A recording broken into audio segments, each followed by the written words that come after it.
Hello, welcome to the Film School Snobs. I'm Alexander Zapeta, And I'm Jalen Michael. and this is now our eighth episode. Wow, Yeah, 8 episodes. we're getting close to 10, and then we're currently at 29 subs right now, so we're one sub away from Oof, 30. nice. Yeah, they're small victories, but they're important victories. These are big for us, man. Big for Humble us, exactly. beginnings. Yep. So Jalen, how's your week been? It's been good. It's like a nice 4th of July. Went to the beach, had a nice barbecue, and saw some interesting movies. So excited to talk about them. How about you? Awesome. My week was pretty good. I spent the entire week editing my Spider-Man video, which will be up by the time this is up. Nice. So definitely check that out if you haven't.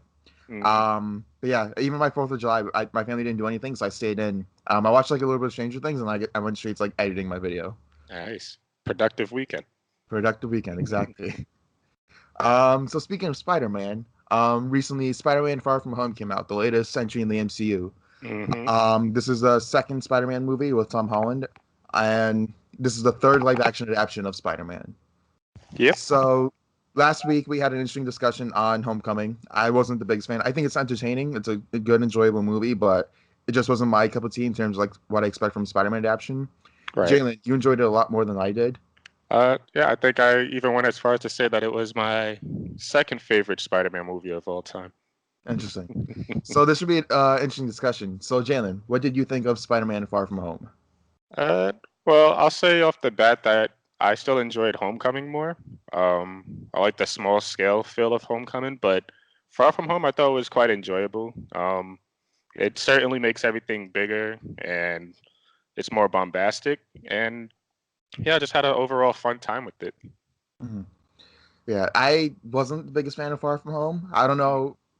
I mean, I've been having a bit of a Marvel fatigue lately ever since like Ant and the Wasp. I haven't been the biggest fan Mm, of like the last few MC movies. okay. Even Endgame I enjoyed, but I have a lot of flaws that like hold me back from loving it. All right, we did talk about that. Yeah. That's a discussion for like a whole nother time right now because I like there's parts of movies I love and then there are parts of the movie that like really take me out of it. Yeah. But Captain Marvel I wasn't a big fan of, Ant-Man and the Wasp. And so going to Spider-Man Far From Home, I wasn't sure what to expect. Because I wasn't the biggest fan of Homecoming. Right. But I thought this would be fun and entertaining. And for the most part, Far From Home it's fun and entertaining. The jokes are good. There's some decent action scenes. But I Mm, just found the movie to be ultimately kind of shallow, in okay. terms of like where it goes in the story and with the characters. Hmm. That's interesting. Well, I guess for me, Tom Holland in this movie kind of like solidifies it for me, and I'm sure you'll feel differently, but to me, he's the best Peter Parker Spider-Man yet. Um, I just like his charm that he brings to the character, and he's definitely the one that pulls this movie straightforward. Hmm. Um, and even like the little stuff that they do with his character that I know it's probably gonna tick a lot of people off as far as him being Iron Man light, but I think it's really important as to how he's gonna come in and form his own path to being the Spider-Man that we all know and love. Hmm. Um, yeah, just like that's my kind of my biggest issue with Spider-Man Far From Home and Homecoming, and just like Spider-Man in general in the MCU is that they're basing so much of his arc on Iron Man and trying to make him Iron Man Jr. Right. And that's just not the Spider-Man I know. I get Because that. he's the friendly neighborhood Spider-Man. He's not the globe-trotting, fight the space alien Spider-Man. I mean, he does do that in the comics, but that's Yeah. not like his main series. That's when he teams up with the Avengers and stuff. Mm-hmm. So it's like to see him, becoming Iron Man Jr., having to like take on, like literally having to like protect the world. That just I don't know. It takes Spider-Man, a superhero that's supposed to be grounded, and like takes him away from his environment. Well, that's kind of like what my biggest thing was. Why I loved Homecoming so much is because, like you were saying, it's very grounded and it's very local. Mm-hmm. Even like the villain with the vulture, like his whole motivation, it's not, oh, I want to destroy the world. It's no, I'm just here to make money and provide for my family. Mm-hmm. With this movie, and I guess we won't get into spoilers now. We could talk about it afterwards. But the whole thing is, you have these elementals coming in, and they're very world threatening and whatnot. And I felt like they kind of did jump the gun with that, but where it leads up back to by the end of it, I was like, you know what? I saw what they were doing here, and I kind of appreciate it. It does fit in line with Spider-Man's whole aura, where he Mm-hmm. comes from. Yeah. Like I definitely think Peter Parker's arc in this is okay. I feel like it could have been better written. It felt a little weak to me. Okay. But also like in terms of like all the characters surrounding him, Hmm. I didn't really care much for a lot of them. I felt like his relationship with MJ, there was really nothing there. Like in the last movie, he like they were just good friends, and then out of nowhere, oh, I have this crush on MJ. I need to ask her out, blah blah blah. And Yeah. I just don't see what he sees in her. Like, because like it's supposed to be like this very like high school teen crush type thing, but like Right. even Spider-Man's a bit more mature for that. Like if you look at the comics and stuff, like he has like an actual like fresh out relationship with like a lot of the girls that he's into. Right. So with this, it's like I didn't see why those two connected. I didn't see why they were in love with each other. And then like a lot of the other side characters were there just for jokes. Yeah, no, I agree with that for the most part. At least with me personally, I kind of liked MJ in this one. I thought the chemistry between her and Peter was palpable. As far as the other side characters, that was kind of my big issue with it. Ned, he was one of my favorite characters from the last one. Mhm. He kind of got the short stick here. Oh, I Like, definitely agree. Ned was cool in Homecoming, and then he yeah, barely does anything in this. yeah, like they give him a. I thought it was like a funny subplot as far as like he gets a relationship with Betty. Like that's funny, but it doesn't really add much to the overall story here. It's just a cute little side thing. Yeah. Yeah, I agree with that. And then there was one moment towards the end, no spoilers, but like, there's this one moment with Flash that's like hinting towards something Oh interesting. yeah, But if they showed that throughout the rest of the movie, that would have made for a more interesting character. yeah, no, I definitely agree because it did feel like it just came out of nowhere after we barely spent any time with him throughout the this movie. Yeah. So I guess with that, let's jump straight into spoilers. So if you haven't seen Spider-Man Far From Home, go out and watch it. And then come back and listen to the rest of this podcast. Time codes will be in the description if you want to jump to another one of our conversations. So Jalen, what do you think of the mid-credit scene? I loved it. It was just like different layers of just amazing amazingness.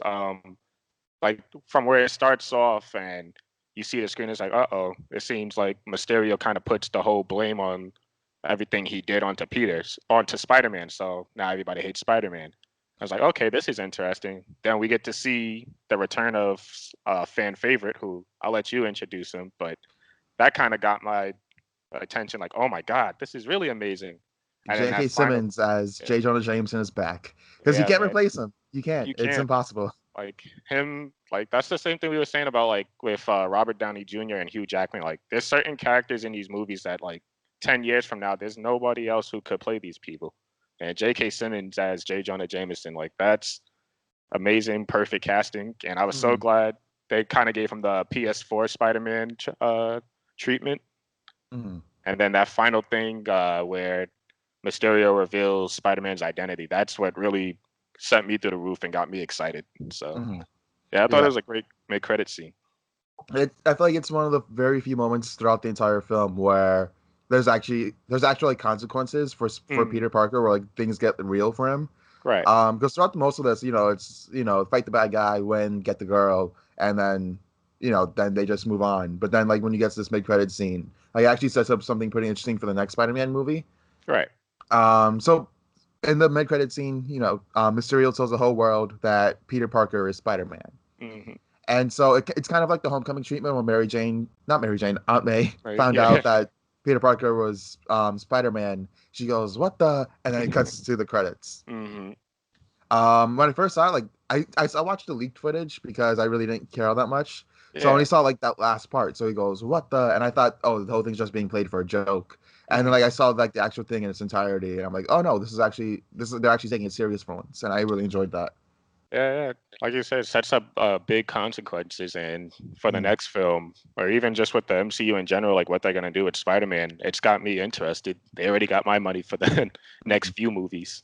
Yeah, I mean, because the one thing that I feel like is definitely lacking from Homecoming and Far From Home is that, like I feel like Spider-Man doesn't have enough of a consequence on Peter Parker's life, Okay. where I think that's like major part of what makes Spider-Man so relatable, where he's Mm. like just this normal person and he gets these superpowers and then he's trying to live a normal life, but Spider-Man keeps on getting in the way. Yeah. And so throughout like the majority of this, throughout the majority of like Homecoming and Far From Home, you don't really see that. And when it does happen, it gets like quickly brushed over. I think you can hear my dog barking.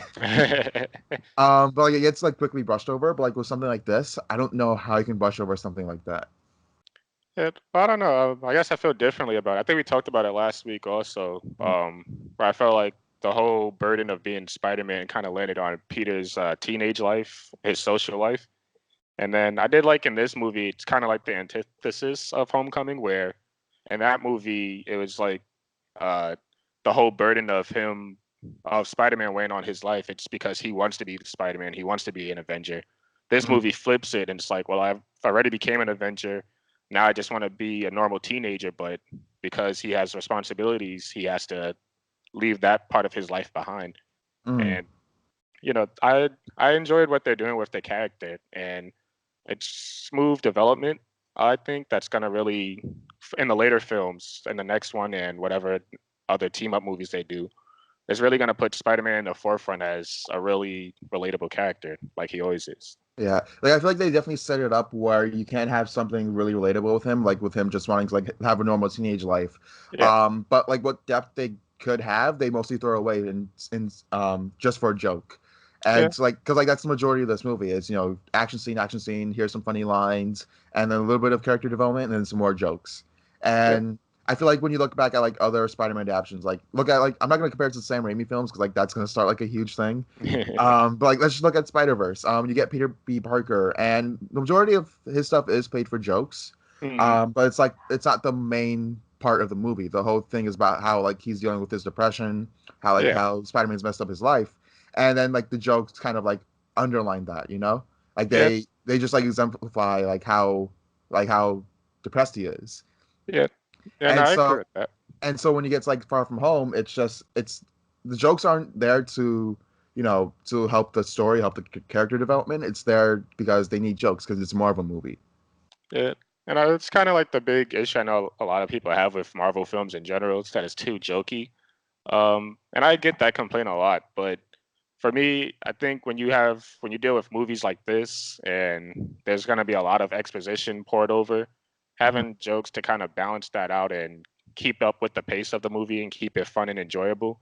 Just for the general audience, you're gonna have to kind of put up with it. Because there were a lot of jokes I did think fell flat in this movie. Mhm.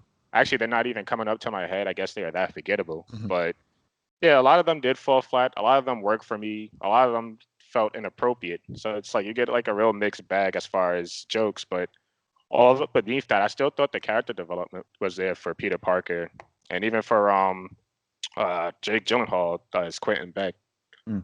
I Uh, definitely want to talk about that because that brings up another issue I have with both Homecoming and Far From Home. I kind of forgave it with Homecoming, mhm. but then they bring it back in Far From Home. I'm like, okay, we gotta touch on this. Yeah, what's that? So in Homecoming, you have the Vulture, right? His company was ruined by Tony Stark. He comes in, Oh, says, okay. "Oh no, I'm gonna do your job," and Yeah, then Far From Home, you have Mysterio, who Tony Stark just took credit for his work and called it barf, and yeah. so the it's so weird because they're basically all these villains are became villains because of Tony Stark, and yet they never had to like have Tony Stark deal with these consequences. He's still seen as the good guy. When I feel like that could have been a more interesting discussion on like capitalism and like a corporate like how corporate like basically steps on the little guy and especially since Spider-Man is the little guy, you could really Mm. have like a big discussion on that in a Spider-Man movie, but they just don't. And I don't know. I feel like we have to start holding Tony Stark accountable for this if we're going to make this a running theme throughout all the Spider-Man movies. Well, real quick, I'll say that ever since Age of Ultron, I'll be the one to say it. I've always said Tony Stark was the real villain of this entire universe Mm, because he's always really causing pretty much the downfall. Even in Iron Man 3, like all his villains are because of him or his legacy. mm, But the whole idea of the big guy stepping on the little guy, I felt like that was like the big theme of Homecoming, and that's where he gets the final revelation at the end, where it's like, no, I'm gonna stay local and be a friendly neighborhood Spider-Man now. In this mm, movie, I definitely agree where it's like, okay, really, he had to be a disgruntled Tony Stark employee. But when you kind of look at the MCU as a whole and you take a step back and look, Tony Stark, I mean, like it or not, he's the godfather of the universe. Similar to like Ned Stark in Game of Thrones or Rick Grimes in The Walking Dead. It's like even mm, after they're gone, their presence is still gonna impact the characters in the world that they lived in. Um, and so I think when you look at the overall underlying theme of the movie, where the whole entire time everybody's saying you have to step up and be the next Iron Man. It's not really about that. It's more about Peter having to live up and forge his own identity and become the Spider-Man that we all know and love. Hmm. Yeah, I don't know. It just rubs me the wrong way that like Tony Stark has created this many villains that Spider-Man has had to deal with, and like there's never a discussion of what Tony did was messed up. We need to find a way to fix this. Yeah, It's always just punch the bad guy until he loses. yeah, that's true. But yeah, I don't really have anything because I've had the same issue with the what's his name Mysterio in this one. Mm. It's like okay. I mean, I did like how they connected it back to Civil War and how they used I forgot. I know they called it BARF, but I actually forgot the acronym, like what it stood for. But like how they used the drones and everything to create Mysterio's illusions, which I have to say that was kind of like those two scenes where he uses the illusions on Peter were some of the best visual effects spectacles I've ever seen this summer. Hmm. Uh, those scenes were amazing, but yeah, I don't think they really had to connect it to Tony Stark with this villain. But I we'll see what agree. they do with the future villains after Yeah, this. I don't know, I feel like after this, they should just like try to like move away from the villains being connected to Tony Stark because if they do it a third time, then like you're really, really Yeah, pushing it. yeah. Um, but yeah. Uh, Uh, I'm imagining like Norman Osborn was like a classmate of Tony, and Tony always took credit for Norman Osborn's work. Probably. I don't know. We'll see. But like I don't know. There was this interesting article from Vox about talking about like Spider-Man and like his like role in the MCU, and it's really interesting because like he is Iron Man Jr. in this series, Mm-hmm. and but like it's like the whole thing about Spider-Man. He's like a lower middle class superhero where he struggles with money. Yeah. And like he struggle. He has like so many normal struggles. And Mm-hmm. then they're just like stripping that away in order to like make him this bigger Iron Man type hero. Which is like why like stuff like Mysterio and Vulture being connected to Tony Stark and like Tony Stark not having an accountability for that like really just I feel like it it leads to a really shallow movie where you could have like a really interesting discussion. I don't know. I kind of disagree with that because I think the whole big thing when we're introduced to Peter in Civil War, we get the exterior shot of his apartment building. We see, this kid's living in an apartment building in Queens. Obviously, he's broke. He's a dumpster diver, and Peter comes in his Mhm. life. I mean, Tony comes in his life and gives him an upgrade. And so I think that kind of like sets the blueprints for Peter because we already know he's a genius and he invent things in the comics.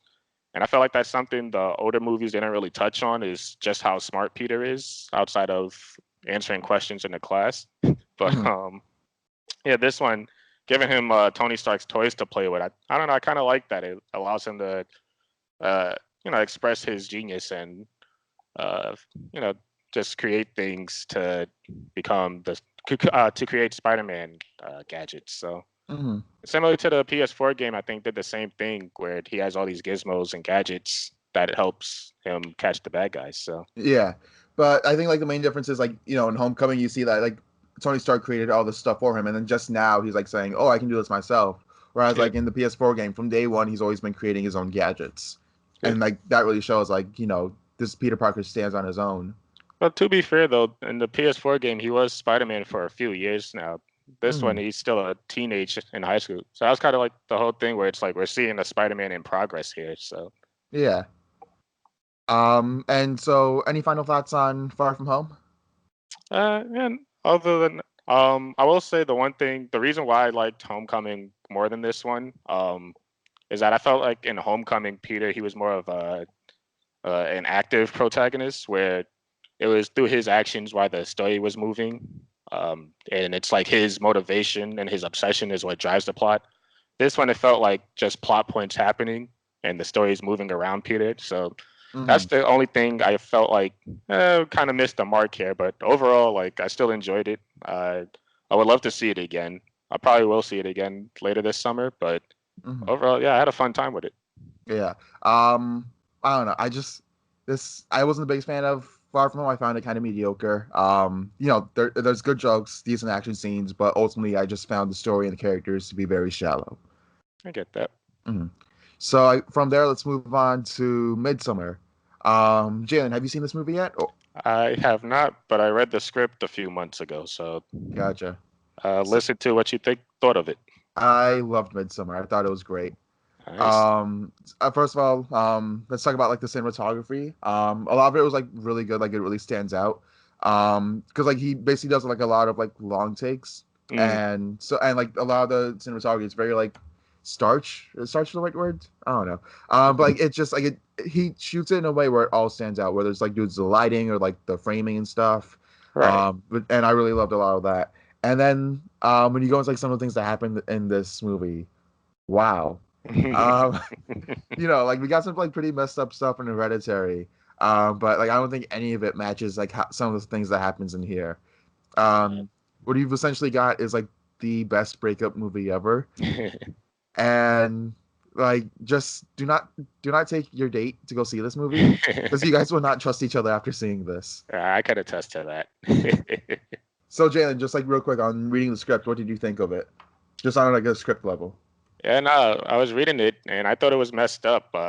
Once you get towards the final act of the movie, I'll say I have to see it, but from reading it, uh, the first two acts I thought it was like, okay, this is doing what Hereditary is doing. It's a drama, boyfriend girlfriend type stuff going on here. It's like, all right, it's interesting, but nothing's really grabbing me here. Mhm. And I felt like the backstory that they gave, what's her name, Danny, was it? Danny, yeah. Danny. Yeah, they gave her a backstory. It's like, okay, maybe this will play into something later, and it kind of does, but not in the way I thought it would. Hmm. Um, but yeah, once you get into like, once all the cards are laid out on the table by the end, and I'm reading some of this stuff, I'm like, wait, he did what? And now they're doing what? I had to like reread a couple sentences. It's like, yo, this is how are you gonna put this on screen? They find a way. They do it. It's disturbing. There's I don't want to go too much into spoilers, but I know Hmm. there's a sex scene in here, and I'm still puzzled. Like I'm, that's the one reason why I want to see this movie is just to see how they do that Hmm. sex scene. Yeah. The one thing I will say about this, like the main difference between this and Hereditary is that like, whereas like Hereditary, like a lot of the family drama like ties in to like the main overall story. Right. The main difference with this is that like there's like the main overall story with like this festival and like the people like the native people of that land, Mm, and then it's like the relationship drama is kind of happening like along with it. Whereas like right. it's not all of it is connected. Whereas like Hereditary, like everything's like tightly written and like tightly connected. Mm, But there's like they go to the festival, weird things happen, and then while the weird things are happening, they're having relationship drama. right. So I feel like that's like the one main difference between like this and Hereditary. But other than that, like there's like a lot of things like you said, like it's all about like this relationship drama in the context of a horror movie. Right. And And oh, I'm sorry. what I are you was gonna gonna say? say, I was gonna say the one thing that I picked up from the script too is just like Hereditary, the movie actually deals with grief and how Mm. people deal with that. So I guess you kind of see a common theme between his movies now. Oh I think yeah. it's pretty cool. Mm. And even if you go back to like his short films, his short films, like a Mhm. lot of them are about like taking family drama and putting them in a horror context. Oh yeah, You have like the strange thing with Johnson says, where like Johnson's. if you've seen that, then honestly, I'd say that's like the most disturbing movie he's made. Yeah, Um, but it's really well made. yeah, it But is. it's still really disturbing. And then there's the one after that. I forgot the name, but it's the one where the mother like drugs her kid so she doesn't go to college. Well, you did tell me about that one, right? Yeah, and like that one, it's like it's a Pixar inspired short film where this mother is like drugging her kid so he doesn't go to college. It's like it's really interesting because like they show like him going to college, getting a girlfriend, getting married in the future, and just like moving away from the mom. And the Mm. mom just like straight up doesn't want that, so she poisons her kid. And I'm like, oh, okay, that's extreme. That's to say the least. I still Yeah. haven't seen that one yet, but that sounds very, very interesting. Yeah. And so, they keep up the same thing with this one where it's like, this really great drama and then just all types of weird and messed up and violent things happen. Yeah. Uh, Uh so so let me ask you real quick. mm, I guess I pretty probably know the answer to this, but for your average horror fan, do you think this is going to be something they'll enjoy more than Hereditary, or probably enjoy uh, less than that? I will say less than Hereditary because I feel like this one is definitely leans more to like the psychological thriller Hmm. side where like Hereditary is a lot more scary. Okay. Yeah, and not only that, but like I think Hereditary is definitely a lot shorter. This movie is like 2 hours and 20 minutes long, and like you Oh. definitely can't feel the slow pace. Ah. Yeah, I did had a feeling with that because there was like a lot of dialogue Mm-hmm. during the first two. Even I know there was like that whole thing with her at the festival, and that junk went on for like a good, probably like 7 or 8 pages. I was like, oh wow, Mm-hmm. really Yeah, taking their time with this movie. yeah. Like Hereditary, like there's more scenes where it's just like it's outright scary, where you see disturbing stuff on screen. Whereas Mm, with um Midsommar, where it's a lot of it is a lot more psychological. mm, Um, more in the vein of like something like the first two acts of The Shining. right. Whereas like I'd say like the majority of Hereditary is more like the third act of The Shining. Midsummer is like the entire first two acts of The Shining, where like it's mainly focused on the psychological aspect. And Okay. then Hereditary has those scenes where like just like weird stuff happens and it's nightmare inducing. Mm. Yeah, I know a lot of people comparing this movie to The Wicker Man. Mm. Uh, just on the premise alone. Um, so I guess that's a good sell for fans of that. Oh But yeah. yeah, I'm really looking forward to seeing this one. So I guess from here, do you want to jump into spoilers? Oh yeah, go ahead. Yeah. Okay, so spoiler warning for Midsummer. Please go watch it. It's pretty great. Mhm. Um, the time codes will be in the description down below if you want to skip around. And we are now discussing spoilers. So like the one of the main things like that really shocked me when I first saw it was the suicide scene, Yeah, where like everyone's just like standing around watching these people commit suicide, and then like these people get freaked out. Like, yeah, they're gonna get freaked out. You didn't warn them like this is a suicide festival. yeah. Yeah, I'm sure it came out of nowhere too. Oh yeah, and like especially when you watch the movie, it gets like very graphic, where you see the first lady when she falls, like you Uh, see her head just like bust open on the rock, we- and it's not a very pleasant visual. and the second guy, he doesn't die right away, right? No, he breaks his leg breaks off and he's Uh, screaming. And so uh, like people take turns like smashing his head in with a hammer. eesh. And oof, it's disturbing. Yeah. And yeah, just it's really interesting the way he Ariaster tackles this film because you have the main character Danny dealing with grief. Mm, And I feel like the way he does that in terms of like framing and like shooting it all, mm, he does it really interestingly. Whereas like any other movie would just like do it in a very generic way. Whereas like when you see the family, when you see that they're dead, like he shoots it in a way where he directs it in a way where it's like it's a lot of a slow burn where you feel like really uneasy. right. Whereas like I feel like a lot of other directors would just like show Danny crying and then like show like probably cut straight to the funeral. Mm, that's It's just like straight from the beginning of the movie, like it's in a very eerie vibe you get. uh, so. What was the story behind that? Her sister killed her parents and then Yeah, committed so suicide. she was bipolar, I think, and then so she killed her parents and herself. Mm, I was thinking that like that would tie into like a lot of what happened later on in the movie, but it never did. mm, Which kind of shocked me because especially yeah, like when you look at Hereditary, like everything that happens in the beginning ties yeah. into like how everything what happens in the end. It's a tighter screenplay in Hereditary, but I think I don't though. That's what I was saying. Like the thing that happens, her backstory doesn't really have come full circle. But I guess towards the end, like the whole theme of well, she lost her family, now she's starting a new one here. Mhm. But I guess it's something I have to actually watch to see like how that gets developed on screen. Yeah, it's definitely something I want to watch a second time to like see how like everything like ties in together. Mm, But like, I think it's just like it mainly plays into like her relationship with her boyfriend, like how like emotionally distant he is. right. Because like he doesn't do anything atrocious at least until like the end of the movie. Yeah. But even that can be excused. He's kind of drugged. Yeah. Hashtag me too. Um, but yeah, just like he was a very emotionally distant, kind a bit of a jerk. Which is not what you want in a relationship, especially when you're dealing with grief. yeah. Um, and so I find that whole dynamic like really interesting. Where they just like they've been together for like how many years, and he forgets her birthday. He forgets how long they've been together. Um, and he just straight up like he'd rather do other things than hang out with her.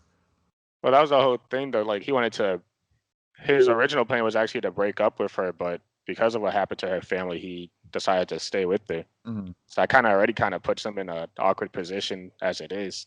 Yeah. Well, I mean, there was that one scene where she's coming over and like right before she enters the apartment, and he's like, she's not coming to the festival.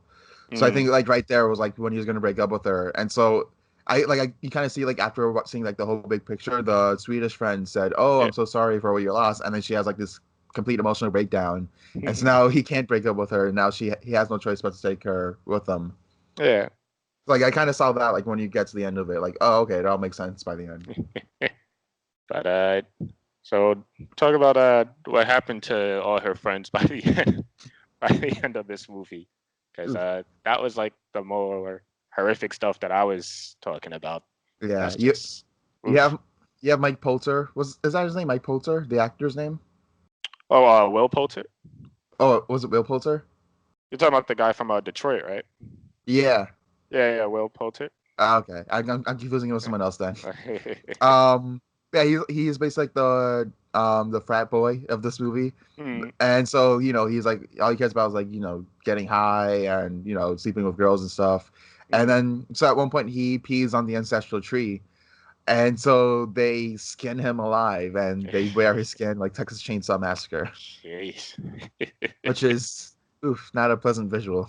And I remember because I guess when I was reading it, and then they get up to that reveal where it says he's wearing I forget the character's name. He's wearing his skin. I was like, what the hell? Like, Yeah, whoa. and it definitely gets a lot more graphic than Mhm. you would expect. I'm gonna just let you see it for yourself to know what I mean by that. Okay. Um, but yeah, and then he kills the other friend who's trying to do the paper on like the festival and stuff. Right. And then you get to the bear scene, which is like definitely where you draw the Wicker Man comparisons. I've never seen the original Wicker Man. I've only seen like the funny clips of like the Nick Cage Wicker Man, Yeah. where Yeah. like he's dressed in the bear and then he goes and just like punches the lady. Ah, no, my eyes, not the bees, The the bees. bees. Nick Cage, what a national treasure. Oh yeah, and sometimes he's amazing, and other times you're like, what the heck is this guy on? Oh boy. But like they stuff the boyfriend into a bear and burn him alive, Yeah. which is kind of funny. Not gonna lie, like that's like the one interesting thing about this movie. Like there's like some really funny moments, Sure. especially with Will Poulter. He's like he definitely brings a lot of the comedy into this movie. Right. It's not like laugh out loud comedy, but it's more like it's a lot of like dry humor, Okay. which I really enjoyed. Yeah, yeah. Um, but yeah, it's just like because like the whole thing is like so, Danny becomes the Maid Queen, and then she sees her boyfriend in this weird cult orgy. Hmm. Man, this movie's bizarre, Yeah. and so she burns him alive as revenge. And I just found it really interesting because like it's not like you said, it's not as tightly run as Hereditary where like everything is connected. It's more she sees an opportunity for revenge for her boyfriend cheating on her, and she takes that opportunity, which just goes to show like how messed up their entire relationship is throughout the entire movie. Right. I was gonna ask the performances in the movie. What you think of them? Yeah, I thought the majority of them were pretty great. A lot of people are drawing comparisons with the actress who played Danny. Mm. What's her name? Florence Pugh. Pooh? Yeah. Yeah, and they're saying like she deserves as much reward recognition as Tony Collette, which I definitely agree with. She did a great job like capturing like the grief and the anxiety that Danny feels throughout the entire movie. Okay. I know she's gonna be in the new Black Widow movie next year, so Oh, is she? yeah. So, Oh, that's cool. I think they're trying to push her to be the next Black Widow. So I Interesting. I think the only movie I've seen her in was the Lady Macbeth movie, Mhm. and I hate that movie, but I'll say it's a great movie. But what they do in it and just how disposable they treat black people in it, that's why I hate it. Oof, that's not But good. that's it's terrible. But she was really great in that. But Mhm. I haven't seen her in much, so it's good to She was hear that she's also great. she was also in Fighting with the Family, which I never got on seeing, but I really want to see because that looks really entertaining. Oh, that's the Page movie, right? Yeah, Oh yeah, yeah. Okay, I gotta check that out too. yeah. So she's definitely like an accomplished actress. Like she's making her way in the industry, which I think is really cool, Yeah. and she really deserves it because she's really great in this movie. Okay. Good. And like all around, like a lot of the performances are really good. Like she's definitely like the main standout because she's the one that gets the most to do. Okay. Yeah. And then the boyfriend, he looks like Liam Hemsworth. He's like the poor man's Liam Hemsworth. He was in one other thing. I forget what it was. He was in Sing Street. I think he played Oh. the brother in Sing Street. Oh, right, right. That actually made my top 10 the year it came out. Oh, yeah, that Surprising. was a really good one. And Yeah. then he played the boyfriend in Transformers. Oh, okay, the Mark Wahlberg one. Yeah. Yeah, You know okay. the one with like Yeah, yeah. Romeo and The Romeo and Juliet Juliet lost. loss Oh that I god, that just was. conveniently have in my wallet here because I'm not a sexual predator. Oh That was god. awkward. Oh, Michael Bay. Come on. Just because I don't know if the actress in that movie was underage, but you just feel guilty watching it. Oh yeah. And you know, you're gonna talk about the Last Airbender later on. The same Yeah, actress in that movie plays Katara, which I didn't even recognize her. You know, yeah. like it's really hard to make that comparison. God, she was awful. We'll get to that. Oh yeah. Um. So yeah, just like final thoughts on Midsummer. I loved it. It's one of my favorite movies of the year. And it's definitely something that's going to reward like multiple watches, just like Hereditary. Whereas like I feel like you're going to see a lot more connections like when you go back and rewatch it. Okay. Okay. Yeah, looking forward to seeing it. Yeah. So I guess from there, let's move on to what we saw this week. I've been busy this week, so I haven't watched a whole lot. I've watched like a little bit of Neon Genesis Evangelion, like the first couple episodes. But I definitely want to like watch more of it before I start talking about it. Okay. But Jalen, you've seen some interesting things this week, so I'm gonna get handed off to you. Yeah, some interesting things. I've seen some stranger things, you can say. Yeah, I like that transition. No, but yeah, I saw like 50% of the new season of Stranger Things. You said you saw a few episodes yourself, right? Yeah, I saw like the first 4.5 episodes, I think. Yeah, yeah. So I saw the first four. Yeah, I'm a big fan of the show. The first two seasons. I like the first one a little more than the second one. The second one, it was good, but it had too many episodes that didn't move the story along. Mm, With season three so far, with the first four episodes, I'm definitely appreciating it. It doesn't jump right into like all the action and the story that we've come to see and expect.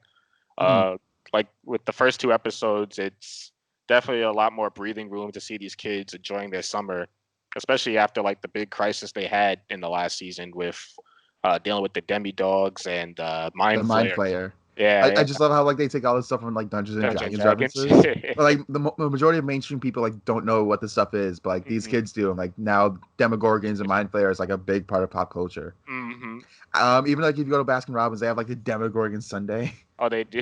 Yeah, so that's interesting. Yeah, that's cool.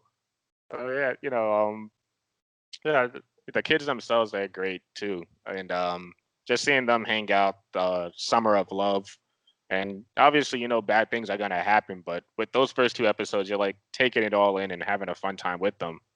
Then Hmm. I'll say like halfway through the third episode, well, even at the end of the second episode is when it starts picking up, but really when everything starts coming together is halfway through the third episode, when we have a lot more pieces moving. We're seeing people, the different stories are starting to form, and we're seeing how they're going to come together now. Hmm. And I'm really enjoying that aspect of it so far.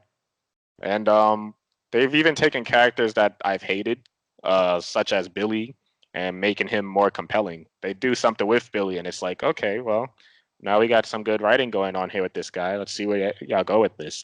Oh yeah, because I definitely feel like Max and Billy were like definitely the weakest links of the latest season, Yeah, but they bring them around the season like and do more interesting things with them. Where like I'm more invested in them now. Like I yeah. love the relationship Max and Elle are developing in this. Oh yeah, I love that. Yeah, that's just a whole lot of fun. Just like a lot of what this show does so well is it gets you so invested in these characters, and like each character has like really great chemistry with each other. Oh yeah, And so like, just like the weirdest pairings that you wouldn't expect, like Max and Elle, yeah. Steve and Dustin, which like Steve is like the greatest mom ever. They did And several so references of that in this season. oh yeah. And so just like his relationship with Dustin is really great. And like you just wouldn't expect that because like Steve is like this is the cool guy and Dustin's like this weird awkward middle schooler. But Yeah, yet they hit it off like gangbusters, which is really great. yeah. I just love like where Steve character comes from in season one, where it's like, I hate this guy, what a douche, and Yeah.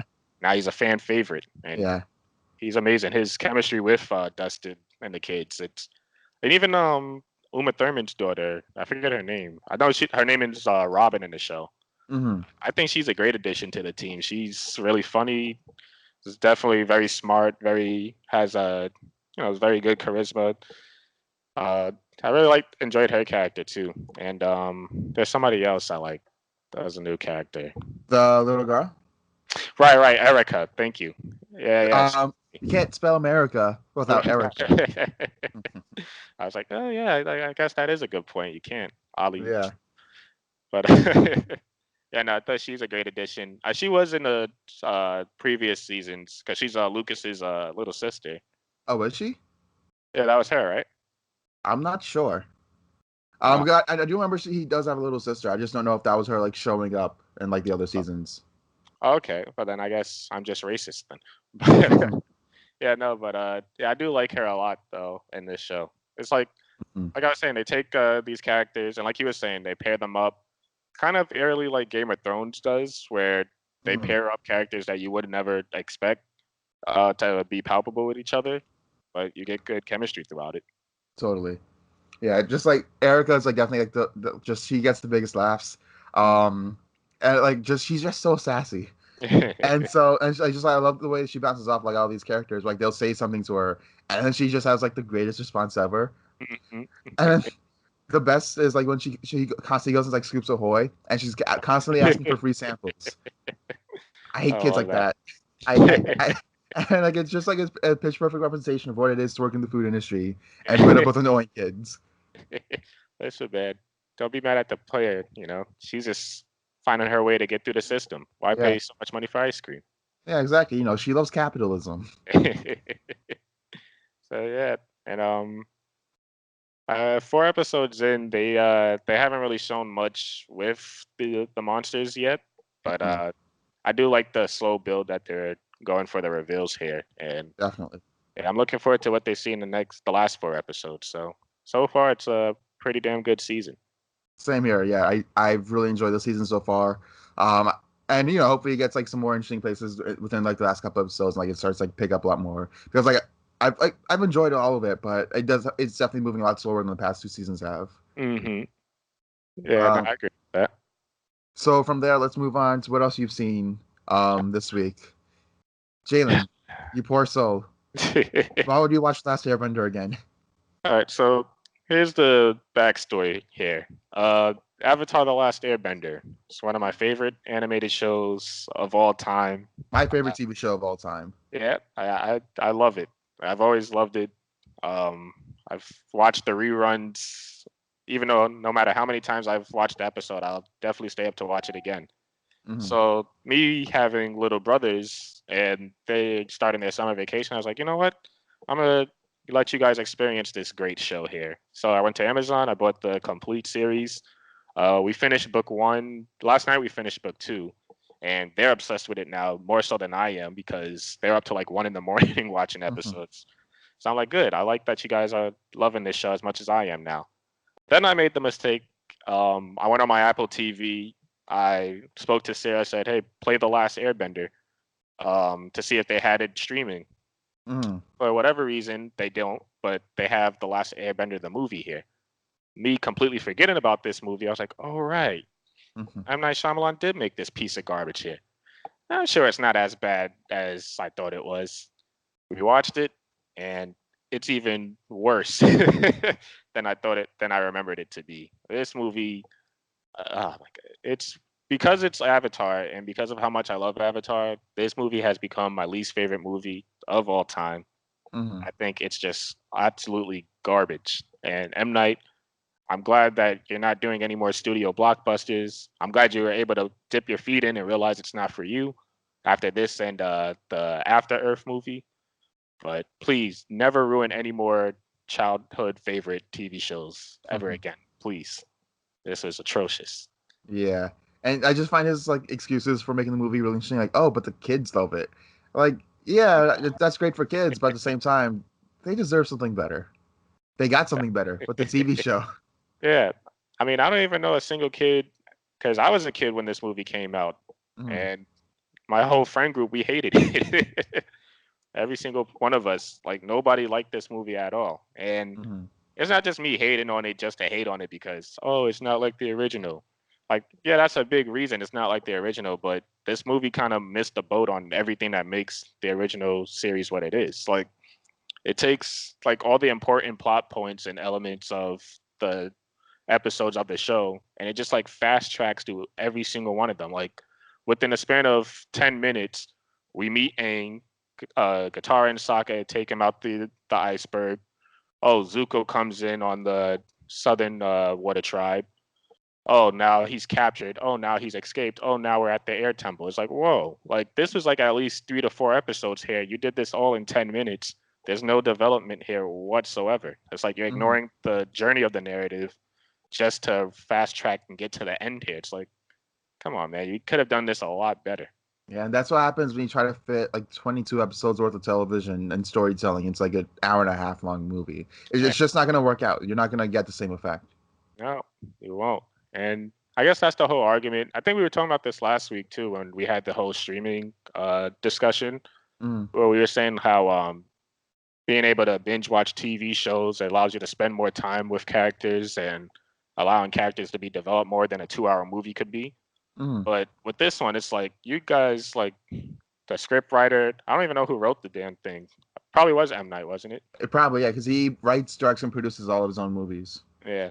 God, I was such a big fan of yours, M Night. But he kind of like just misses the whole boat on that, on like all the different personalities of Sokka, Aang, and Katara, and even Zuko, who is still my favorite character.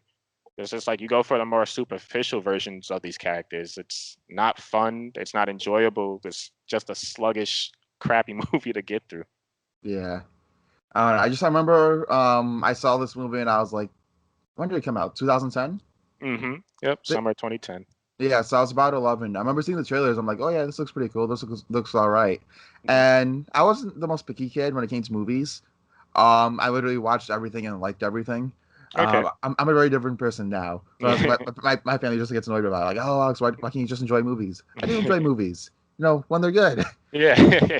Um, but so we're watching. I saw it with my father, and we're watching it, and I don't know, just something about it. Like I was like, yeah, it's okay, but like I don't know, it really wasn't all that. The TV show was better. Mhm. Even as a kid, I just knew like, no, this wasn't it, Chief. Yeah, no, it sucks to say the least. Mm. Um, and the actors too. I don't feel bad for them because they got paid, but geez, they were just awful in here. Even like Dev Patel, like I think he won an Oscar, didn't he, for Lion, or he was nominated for it. I mean, Yeah, I think he was nominated for an Oscar. He might have won for Slumdog Millionaire. I'm not sure. right? I don't know if he did, but I wouldn't be surprised if he did because he's an amazing actor, and Mm. he plays Zuko in here, and it's mostly the dialogue that's really bad because you could tell it's like, oh, we're just gonna take the lines in the show and take all the campiness out of it.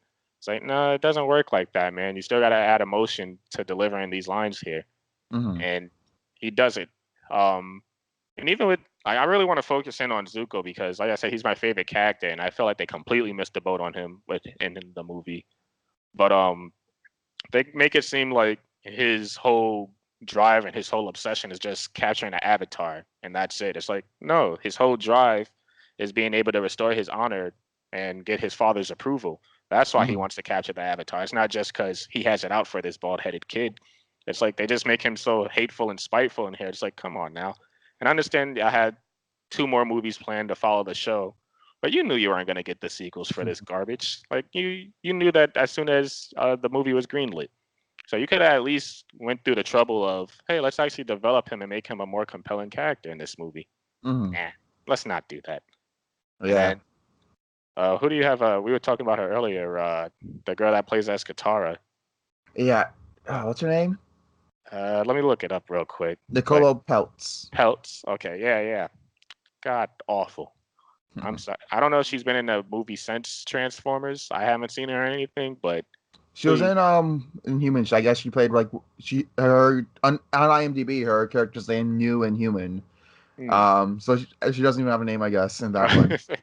Well, I'm sorry to say it, girl, but yeah, I'm not interested in seeing you act in anything else ever again because between that movie and then her and Age of Extinction, I mean, 2 already awful movies, but when you're the standout of an awful movie like that, then that's not a good sign for you, man. I'm sorry.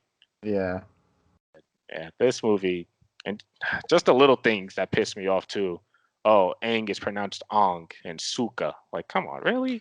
Well, I remember I was a kid when I saw this, so I'm not sure if it's true or not. But like I was watching Nickelodeon, like they had an interview with M Night, Mm, and like they were saying like that's how like they actually pronounce it in China. They pronounce it Ung and Suka. I'm not sure how true that is because, like I said, I saw that like years ago.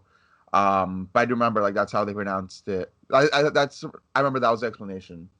Okay, I could get that, but then my counter to that would be this movie kind of ignores all the Chinese elements and other Asian martial art elements that went into the show here, and Hmm. especially like obviously it's going to be adapted because the show was made by two Americans, so obviously it's going to be adapted from the American version here. Why not just follow suit to that? You've already ignored everything else of the culture there. Like, just Hmm. adapt what already have from a great show here. Just make it live action. It's like, why is that so hard?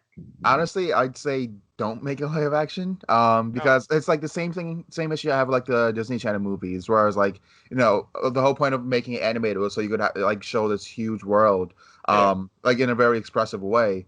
Mm. And when you take away the expressiveness and you make it live action, then it becomes a lot more dull. Like, you didn't really see that in like the elemental bending, like in the action scenes, Oh yeah. where people are just like standing around, like waving their arms, and then like after like 20 seconds of waving their arms, like they throw a little pebble. Like, what is that? Or Yeah. like my favorite one, you have like eight Earthbenders like doing this weird march, Oh yeah, yeah. and then like they're just levitating this rock like this probably like the size of their head, just Oh, like to throw out one Firebender. yeah. I'm like, Like this in movie's the cheap. show you have Earthbenders like flipping over tanks by themselves, Hmm. and then it takes eight people to like levitate this little rock. Yeah, right. Like Toph is holding up an entire library building by herself, and yeah, no, I chalked that up to the show to this movie just being cheap. And even though, wait, I'm reading here, they had a budget of $150 million, so I guess they needed that $200 million because this movie looked like a damn stage play to me. But Oh yeah. listen, I know filmmaking is hard, so I don't want to go too hard on it, but this is no excuse, man. This is awful. Yeah, it's just like it's the weirdest thing in the world because like if you want to like shoot fire out of your hands like or air or whatever, you have to stand there staring at each other and like start moving your arms, like do like Yeah, 20 right. different movements, and then finally you can like put out this like little gust of wind.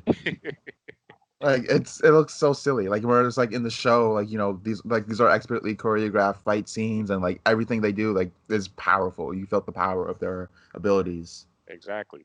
I mean, in this movie, like, if he really wanted to, Sokka could have just been defeated the whole Fire Nation before they had a chance to strike. Oh yeah. And yeah, the one thing though I will say, like the silver lining in this, and I wrote this on my letterbox review, is that at least now with this upcoming Netflix remake that they're doing, it cannot be worse than this. So Mhm. we'll see what happens with that. But this here, I really want to forget about this movie now. But because I had revamped my memory watching it again, I Mm. I found a whole new hate all over again. Yeah, I'm hoping that Netflix show is really good because Avatar, like it is my favorite TV show of all time. Mm, It's the Star Wars of television. Like you get this yeah. like really likable characters that you connect to, Mm, and then with like really great philosophy and stuff, and then like this really great imaginative world. Like mm, it's absolutely incredible. yeah. And so with the Netflix show, they got the original creators on it, which gives me a little bit of hope. Yeah. But I just hope they do something interesting with it. I hope it's not just like a retread of what happened in the show. Yeah. And that's the thing too. I mean, I hope they don't diverge too far off from the show, but if it is just gonna be a shot for shot remake, then it's just like, well, I mean, like we were talking about with the Disney remakes, what's the point of this? I understand you want to bring it out for a new generation, but it's like, come on, we still have the old stuff here to watch, so it's Yeah. not like that's gone anywhere. I don't know. I'd say like diverge as much as possible while still like trying to stick to like the core themes, like the character motivations. Right. Yeah. Because if you stray away too much, then you're gonna have like a bastardization of the show. But Mm, if you stick to like what the themes and like the like and like if you stick to the characteristics of these characters, then you still have something that's great, but like that does its own thing. right. That's why like my most anticipated like Disney live action adaptation is the Mulan one because Okay. they're Yeah. they're Yeah. they're genuinely going out of the way to like do something different. Whereas like every other one is like, oh, here's what you loved as a kid, but in Mm, live action and like with less character to it. yeah. And I mean, I know we had this discussion before. For me, I kind of feel the same way, but the way I'm with movies, it's like, well, I mean, they make money for them, so I guess somebody's enjoying it out here. Mhm. It's not really my thing. Even though Aladdin, I actually did enjoy. But as far as like the live action remakes of old school animated movies and shows, it's like it's not for me. But apparently people are out there liking it, so I guess no harm, no foul. But I would like to see some more new stuff from these studios here. Mhm. They're doing, Yeah. but it's also actually funny too that you compared it to Star Wars because I always felt the same way. Especially book two of this show. Mhm. That season is pretty much Empire Strikes Back, especially towards the end of it, where Oh yeah. uh, Aang has to go off with the guru and train how to go into the Avatar state, and Mhm. then he finds out his friends is in trouble, so he has to abandon his training. And then by the end of the season, all the chips are down, and it ends off with them kind of hopeful, but they're still defeated. It's like, oh Yeah. wow, you took a lot of inspiration from one of the best movies of all time here. That's Yeah. great. It's just like really great how mature the story is, like especially Hmm. for a kids show. Because like I love a lot of kids shows, but like they do ultimately like try to make it a lot more kid friendly. Yeah, Which as it isn't should. it isn't wrong. Like I have nothing against it. But the thing with Avatar, like I appreciate it so much as a kid because like it was great animation, fun action, funny Hmm. jokes. And then when I grew up and I watched it again, like I've seen it way too many times as an adult. Yeah. Like when I watch it again, it's like wow, like these are really layered characters. This is like a really layered world. Wow, that's like Mhm. really mature storytelling. Yeah. And then along with that, you have like the funny jokes and the colorful action scenes. Like they're able to do so much in that one show. Yeah. And like honestly, it's just one of the greatest shows of all time. Like, it's up there with like Sopranos, like Breaking Bad and Game of Thrones and stuff. Yeah. Listen, you got no argument for me there, because yeah, this show is amazing. A Mhm. movie, on the other hand, Like the worst part is too, like everyone, like if you're not like if you don't know about Last Airbender, like whenever people hear that name, they automatically think about that god awful movie, yeah. which is like so disappointing. Like no, it's so much better. Please give the show a chance. Please, I There's like actually, yeah, I did speak to somebody who said they were turned off from the show because the movie was so bad. I was like, no. yeah, that's the greatest crime this movie committed. That's like watching Batman v Superman and saying, "Oh, well, I guess I don't like Superman or Batman." No, they're great. Read the comics, please. Nah, it's like, come on. But yeah, that was my week. It was a lot of ups, but then this kind of like put a stinker on the rest of my week here. Mm, So I will not be watching this movie anytime soon ever again, or for the yeah, rest of my life. yeah. No, I'm better off, rewatching the show, and even Legend of Korra was a lot better. So yeah, I'll just stick with the animated versions because those are masterpieces. Mm-hmm. So I guess with that, this is the end of the podcast. I've been Alexander Speda. You can find me on Twitter and Letterboxd. My Twitter handle is Jedi Master Alex, and just look up Alexander Zepeda on Letterboxd, Zepeda. Jalen, where can people find you on social media? Jalen Michael, you can find me on Letterbox or Reddit, JMike127. Follow me and read all the dumb stuff that I post about there. You can also follow us on Instagram at the Film School Snobs. Email us, thefilmschoolsnobs@gmail.com. And yeah, thanks for watching. Please like and subscribe, share this around. Comment, let us know what you thought of Midsommar and Spider-Man Far From Home. And we'll see you guys later. Later.